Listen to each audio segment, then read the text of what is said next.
Hola, mi nombre es Carlos Bedoya y les doy la bienvenida a otra edición de Mesa Política, un programa producido por la Asociación Otra Mirada en colaboración con nuestraamérica.tv. En esta ocasión nos acompaña el economista Germán Alarco para hablar sobre los desafíos de la política económica peruana respecto de los efectos y lecciones que nos deja la pandemia del COVID-19 en términos de desempleo, de desigualdad y de precarización, ¿no? Cómo acabar con estas lacras. Germán Alarco es economista especializado en macroeconomía, finanzas, distribución del ingreso, infraestructura y energía. Ha sido jefe del Centro Nacional de Planeamiento Estratégico de Plan, entre otros varios cargos que ha desempeñado en la administración pública y también en la academia. De hecho, actualmente es profesor investigador de la Escuela de Posgrado de la Universidad del Pacífico y acaba de ser designado por el gobierno peruano de Pedro Castillo Terrones para integrar el directorio del Banco Central de Reserva del Perú. Además de ser un profesional bastante calificado, Germán es un economista con orientación progresista y de izquierda. Sus estudios, investigaciones, libros, columnas y entrevistas a lo largo de su larga trayectoria así lo confirman, así que nos da mucha alegría que ahora esté en el directorio del BCR. Bienvenido, Germán, y muchas gracias por estar aquí en esa política. Muchas gracias a ti, Carlos. Muchas gracias a Otra Mirada por invitarme. Ya creo que esta es la tercera vez en que participo en la mesa después de algunos meses. Me someto a tus preguntas. Gracias. Claro que sí, muchas gracias por estar aquí. Bueno, has publicado, estás desarrollando además, bueno, dos recientes investigaciones, dos recientes estudios en los que te has centrado en analizar el porqué de los efectos tan grandes de la pandemia en el Perú. Y en las salidas también te has propuesto salidas a la emergencia, relanzando la economía en un horizonte de 10 años, ¿no? A propósito de elecciones, de tendencias, de brechas que se abren y cómo se deben cerrar. El primero de estos estudios se llama Trabajo y Justicia Social, Desigualdades como Origen y Resultado de la Pandemia del COVID-19, Análisis y Propuestas, que ha sido publicado recientemente por la Fundación Ever. Y el segundo trabajo es COVID-19, Desempleo, Desigualdad y Precarización en el Perú 2020-2030 en alianza con Oxfam, ¿no? En ambos estudios que he estado revisando, critica fuertemente la política económica neoliberal que se ha aplicado en las últimas décadas en el Perú y plantea salidas basadas, entre otras herejías, en mejores salarios, ¿no? A propósito de que ahora ya queda demostrado los premios Nobel que se han dado de economía a tres estudiosos economistas, bueno, han desmontado de que el salario más bien cree desempleo, ¿no? Eso lo veremos más adelante. También haces proyecciones, ¿no? De cómo sigue el Perú, si sigue las tendencias anteriores o si cambia de tendencias. Eso lo vamos a ver ahora. Entonces, la primera pregunta, Germán, ya para no ser tan larga la introducción, es, ¿cómo la pandemia ha generado más desigualdad en el Perú? Y cómo, más bien, la presencia elevada de desigualdades previas a la pandemia, a la llegada de la pandemia en el Perú, ha generado impactos diferenciados en la población, ¿no? Entonces, ¿qué es primero, el huevo o la gallina? ¿Las desigualdades que genera o las desigualdades previas? ¿Cómo está ahí? Sí, es un tema interesante y sobre el cual ya hay literatura internacional desde tiempos atrás. Hay muchos que han estudiado desde afuera las pandemias, el impacto de las pandemias, el resultado de las pandemias. Y Ujú. la conclusión general es que, en general, las pandemias generan incremento en la desigualdad. Entonces, no es un tema nuevo, es un tema que viene de antes. Y esto, pues hay mucha evidencia en relación a la fiebre española, a estas otras pandemias que hubieron antes en los años 2000 y demás. Pero hay una salvedad. Cuando las pandemias son tremendamente graves, como la peste negra en el siglo XIV, generan tal mortandad, porque efectivamente la peste negra mató casi a un tercio de la población, entre 25 y 30% de la población, las muy grandes, sí reducen la desigualdad. Pero en una pandemia menor, la desigualdad tiende a crecer como resultado de esta. Eso marca la literatura, pero la literatura también analiza el circuito contrario, ¿sí? Cómo las desigualdades, ¿sí? Y eso es lo que hemos tratado de, digamos, contrastar con datos en el caso del Perú y América Latina, cómo las desigualdades previas generan efectos más negativos en la desigualdad. Esto, por ejemplo, lo trabajamos en el documento analizando qué ha pasado con la lamentable incidencia de fallecidos por cada 100.000 habitantes en 19 países de América Latina. Y lo trabajamos también en todas las regiones del país, con la data oficial que existía al momento. ¿Y qué resulta? Que el principal elemento explicativo de la mortandad es las desigualdades. Ujú. ¿Y qué variable económica en concreto? Lo que sería el índice de desarrollo humano normal menos el índice de desarrollo humano corregido por desigualdad, que incluye las desigualdades económicas, educativas y sanitarias. Y esa es la principal variable que explica la incidencia de fallecidos en estos 20 países de América Latina y en nuestras diferentes regiones. Esto es, las regiones más desiguales son las que han tenido más fallecidos. Los países más desiguales de América Latina son los que han tenido una mayor incidencia de fallecidos. Esto es, Carlos, hay un canal en doble vía. Ujú. Pandemias generan desigualdad, de acuerdo a información histórica, salvo las pandemias tremendamente graves, y al revés, las desigualdades son el primer factor explicativo de la mortandad en las pandemias. Y de ahí tú le sumas otras variables explicativas. En el estudio este de la EBER, que ya está publicado ahí en la página de Otra Mirada, se evalúan 60 variables. Y en el Perú, que resulta, por ejemplo, que la principal variable explicativa de la mortandad es la desigualdad, la diferencia en los IDHs. Y lo segundo es, por ejemplo, las poblaciones mayor, el que tenga mayores poblaciones de 65 años con comorbilidades, o las regiones que tengan una mayor tasa de desempleo, o las regiones que tienen, hay un indicador del INEI de percepción de gobierno regional y local más negativo, o las que tienen menores niveles de educación y menores niveles relativos de atención de salud. Entonces yo creo que es interesante. Es decir, hay un elemento central que es la desigualdad para explicar la incidencia de fallecidos, y de ahí se suman otras variables como población mayor de 65 años, especialmente con comorbilidades, población menos educada, población con menor capacidad de ser atendida en términos de número de camas por región, etcétera, ¿no? Entonces, la desigualdad, la pandemia origina desigualdad, pero también las desigualdades generan los efectos más catastróficos en términos de una pandemia. Mira, qué interesante esto, Germán, que colocas, porque cuando tú señalas, pues, las causas que generan el mayor impacto, y el Perú ha tenido el impacto mayor, con los indicadores que ha señalado, en el número de muertes. Además, nuestro PBI también se derrumbó completamente, la economía, el desempleo, lo vemos en las calles, ¿no? Lo vemos en las Así calles es, y eso es a la vista, ¿no? Es a la así vista, es, cualquiera lo puede notar. La mayor responsabilidad más que el virus es las políticas públicas previas o la ausencia de estas, ¿no? así es. Entonces, es un tema que nos debe hacer reflexionar, que nos debe hacer pensar en la estructura, el funcionamiento del Estado, de la administración, la toma de decisiones y la orientación, sobre todo, la orientación de las políticas, que espero y que más bien ahora, en este nuevo gabinete de Mirta Vázquez, espero que empiece una transformación en ese aspecto, ¿no? Un Eh, comentario sobre esto, sí, Carlos. sí.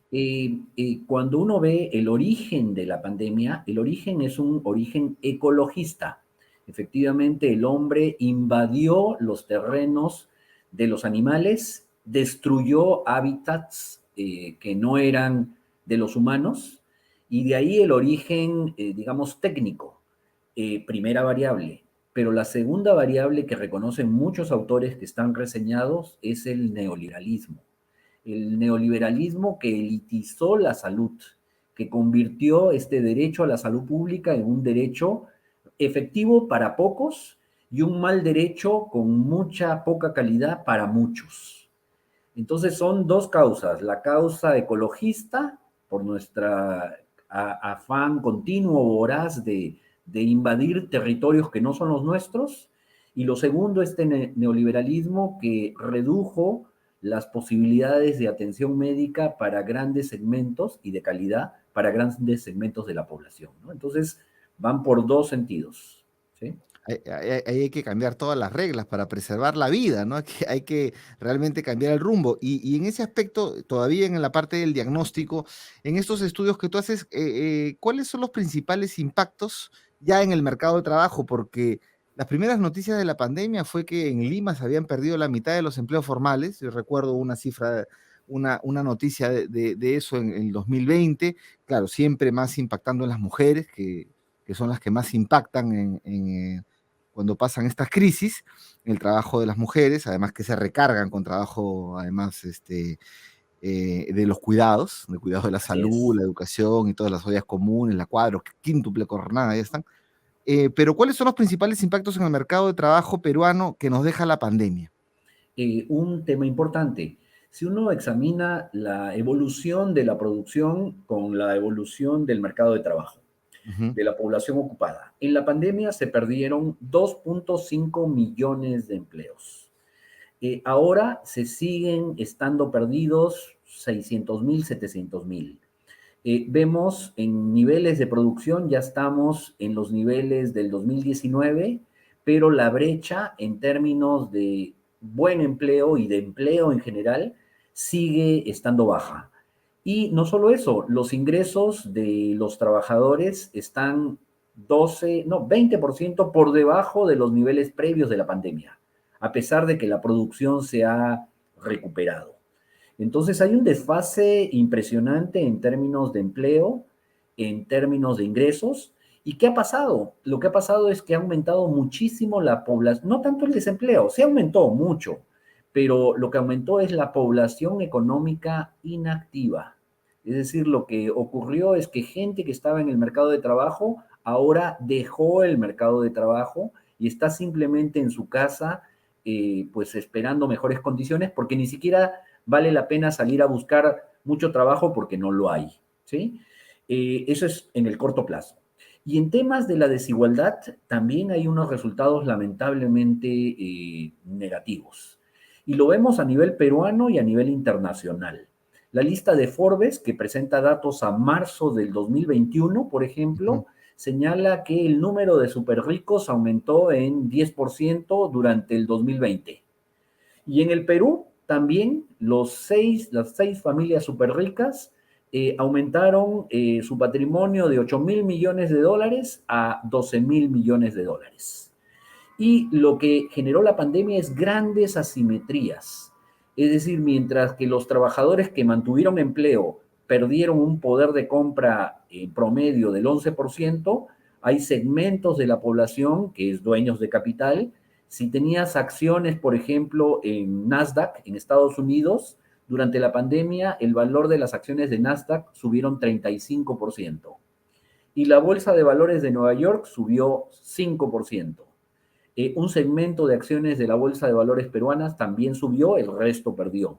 Pero los rendimientos que obtuvieron fueron todavía positivos en términos reales. Entonces tú observas, mientras sectores que pueden estar ganando 20 o 30% más en la pandemia, los grandes sectores de la población han tenido pérdidas de empleo y pérdidas de ingresos del 11, 15% anual. Eso en el corto plazo. Lo que se hace en el segundo trabajo, que recién está en proceso de edición, que es con Oxfam, es proyectar las tendencias históricas en cuanto a empleo y hacia el futuro, 2020-2030. Se utiliza la matriz insumo-producto, una matriz resumida, y lo Ujú. que resulta es que el contenido de mano de obra, el empleo por cada millón de soles en términos reales, ya a lo largo del tiempo venía reduciéndose. Entonces lo que hemos hecho es incorporar esas tendencias hacia adelante y ver qué pasarían. Y lo que observamos es claro, pues, ¿no? Es que cada vez se va a emplear menos personas y al mismo tiempo tienes una población, una oferta de trabajo que va aumentando y por tanto las brechas de desempleo y de población inactiva van aumentando.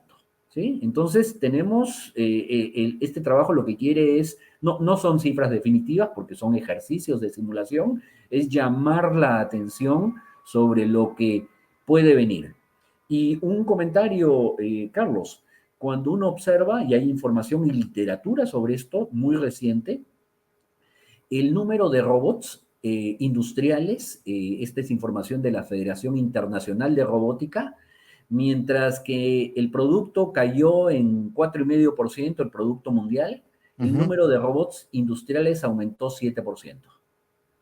Y hay varios trabajos en esta línea, todavía, digamos, iniciales, que están incidiendo a que esta pandemia, efectivamente, en el lado bonito, aumentó el uso de las tecnologías de información, nos benefició a nosotros o no nos perjudicó a los que podemos trabajar a distancia, pero los trabajadores directos en actividades rutinarias son cada vez sustituidos por máquinas o por Ujú. inteligencia artificial. Y eso aún en el Perú. Hace el año pasado, este año, perdón, Anglo American sacó un reportaje sobre camiones autónomos para la mina Quillabeco. Se ve muy bonito, ¿sí? Y sale una trabajadora diciendo, sí, ya vamos a tener camiones autónomos, sin choferes. Y hay un gran centro de control. Sí, pero ¿y el impacto de eso sobre el empleo? ¿Sí? Claro, sobre el Entonces, chofer y el chofer y que además consume en el restaurante local y bueno, una serie de encadenamientos que genera, o de, totalmente de sin acuerdo. decir encadenamientos, redes de solidaridad, redes de cooperación que se dan, ¿no? Así es. Es decir, Ujú. es un futuro, lamentablemente, y esto lo marcan hasta los mismos economistas ortodoxos, ¿ah? Un Acemoglu, que es el gurú del crecimiento, que dice que hay que tener cuidado en esto que se viene, que tiene elementos muy positivos, Ujú, ujú, obviamente, ujú. todas las mejoras en salud y qué bueno que se pueden dar con el cambio tecnológico, pero si reducimos mano de obra de procesos productivos, ¿quién va a consumir? Como tú bien dices, ¿no? Claro, ya, entonces todo cambió. Y tus dos Sí, estudios lo ponen en negro sobre blanco y lo proyectan al Perú, ¿no? así es. Todo cambió, se han abierto más brechas, acá las has descrito muy bien. Mientras se ha perdido empleo y gente que ha salido de la PEA, hay otros que más bien siguen ganando plata o mucha más plata y se vuelven más millonarios, ¿no? Los mil millonarios, ¿no? Has señalado también el ejemplo de familias peruanas y tal, y de otro lado, tendencias, nuevas tendencias en el empleo. Entonces, todo cambia, y si todo cambia, no puedes aplicar la misma política para todos los escenarios, para todos los contextos. Entonces, la política que hemos venido aplicando en el Perú, ergo, ya no es viable, ya no va a servir. Entonces, tenemos que discutir, por ejemplo, de cosas, ¿no? Como impuestos, reformas tributarias que se están planteando, pero impuestos Así a los es, ricos, impuesto a la riqueza, ¿no? Que a veces se asusta a la clase media por eso, ¿no? Tú de ahí en uno de tus trabajos señalas que no hay que darle más impuestos subirle los más impuestos a la clase así media, es, vía predial o tal, sino impuestos al patrimonio directos y sobre la riqueza, sobre la gran renta. Pero la gente se araña, ¿no? Al mismo tiempo que sale el tema de los papeles de Pandora, como los ricos esconden su plata, ¿de quién la esconden? De los fiscos, de las así administraciones es, de las tributarias, autoridades tributarias, por eso le esconden, ¿no? Por eso se gastan 20,000, 30,000 dólares en constituir offshore, ¿no? Porque cuesta, ¿no? Eso no lo puede constituir cualquier persona, cuesta para esconder millones de dólares por ahí.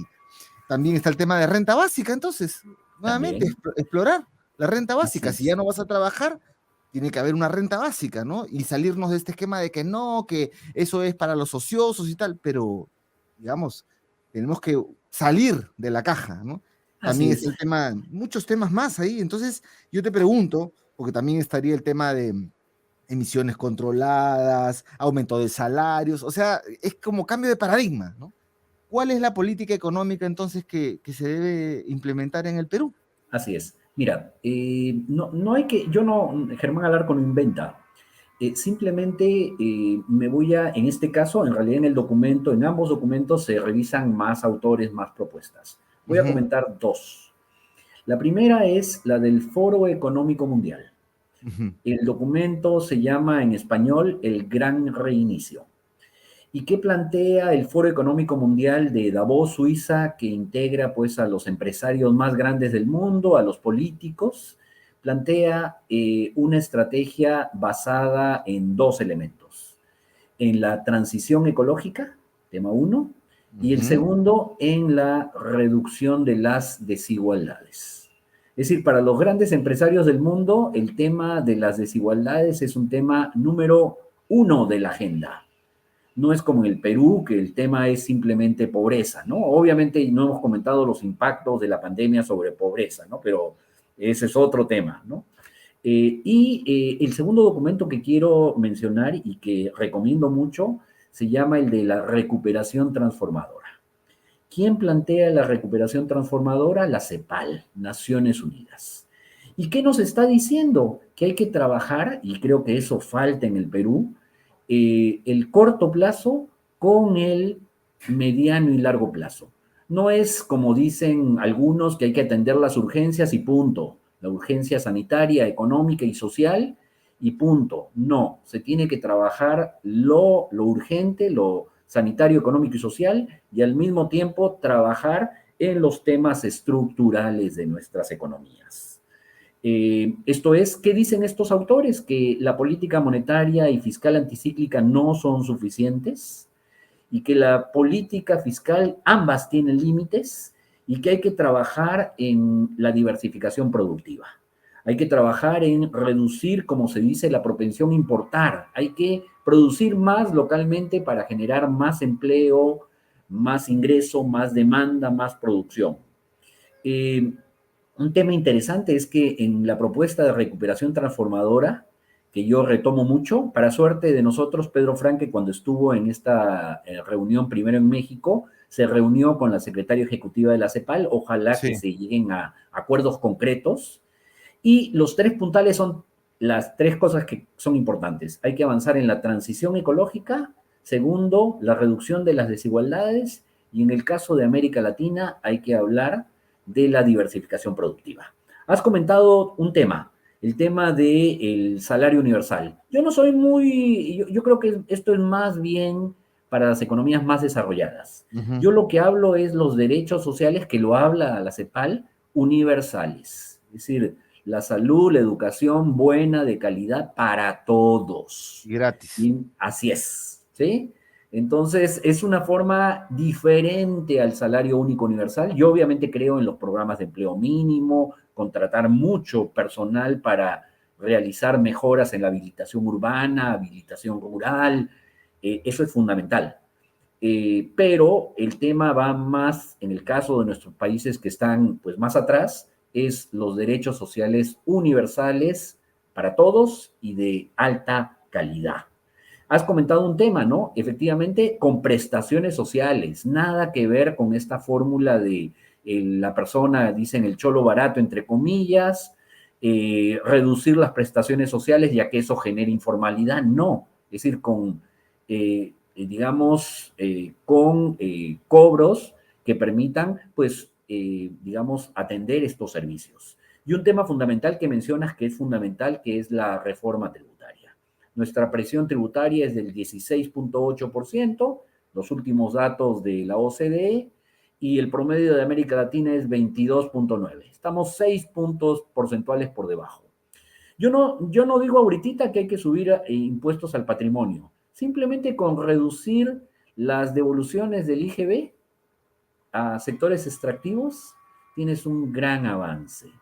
Luego, los impuestos al patrimonio no hay que pensar en términos de efectivamente ese es un gran error cuando se hace en afectar a los sectores medios. No, estamos Ujú. hablando de los segmentos de muy altos ingresos, ¿sí? Claro.